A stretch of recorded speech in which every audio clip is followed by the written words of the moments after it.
आज हम भाई बहन के पवित्र त्योहार रक्षाबंधन पर एक बहुत ही सुंदर कहानी लेकर आए हैं।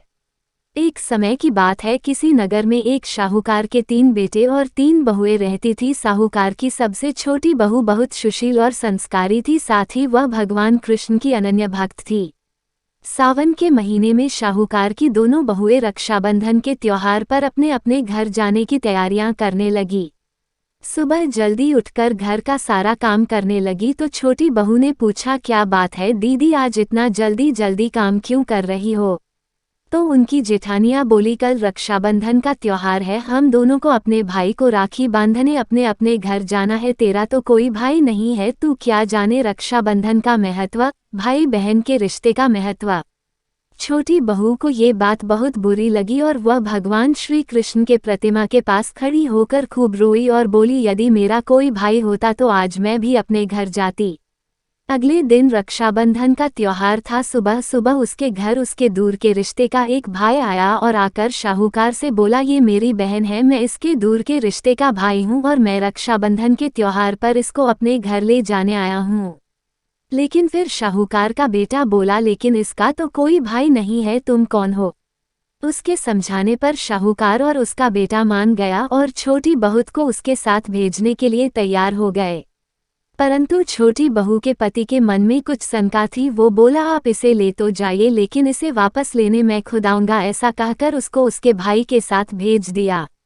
रास्ते में चलते चलते छोटी बहू ने अपने भाई से कहा, भैया तुम इतने सालों तक कहाँ थे और पहले मुझसे रक्षाबंधन पर कभी राखी बंधवाने क्यों नहीं आए? तो उसका भाई बोला, बहन मैं 7 समुंदर पार प्रदेश में कमाने गया था। अब वो दोनों अपने घर पहुंचे तो घर में भाभी में अपने नंद का स्वागत किया, खूब औभगत की। फिर उन्होंने रक्षाबंधन का त्योहार मनाया। ऐसे ही हंसी खुशी समय बीत गया।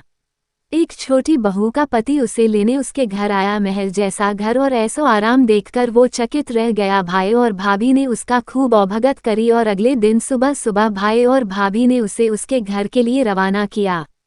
विदा करते समय उसे खूब सोना चांदी हीरे दिए। थोड़ी दूर जाने पर छोटी बहू का पति बोला, अरे मैं गलती से अपना कुर्ता वहीं भूल आया हूँ। तब वो बोली, कोई बात नहीं, आपका कुर्ता तो पुराना था, इतनी दूर वापस जाएंगे तो घर पहुँचते पहुँचते अंधेरा हो जाएगा। लेकिन उसका पति बोला, नहीं, मैं वापस जाकर अपना कुर्ता ले ही आता हूँ।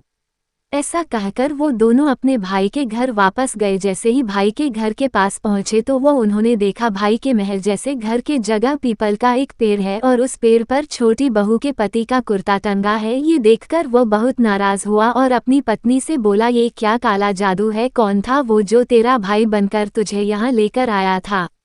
मुझे तो शुरू से ही शक था, इसीलिए मैं तुझे लेने आया था, बता कौन था वो? ऐसा कहकर वो छोटी बहू को मारने लगा। इतने में तेज प्रकाश के साथ भगवान श्री कृष्ण वहां स्वयं प्रकट हुए और बोले, मत मारो इसे, ये मेरी बहन है। हर साल रक्षाबंधन के त्योहार पर ये मुझे राखी बांधते आई है और अब मैंने इसका भाई होने का फर्ज निभाया है, इसे मैंने अपनी बहन माना है। छोटी बहू और उसका पति हाथ जोड़कर श्री कृष्ण के चरणों में गिर गए और फिर सब खुशी से रहने लगे।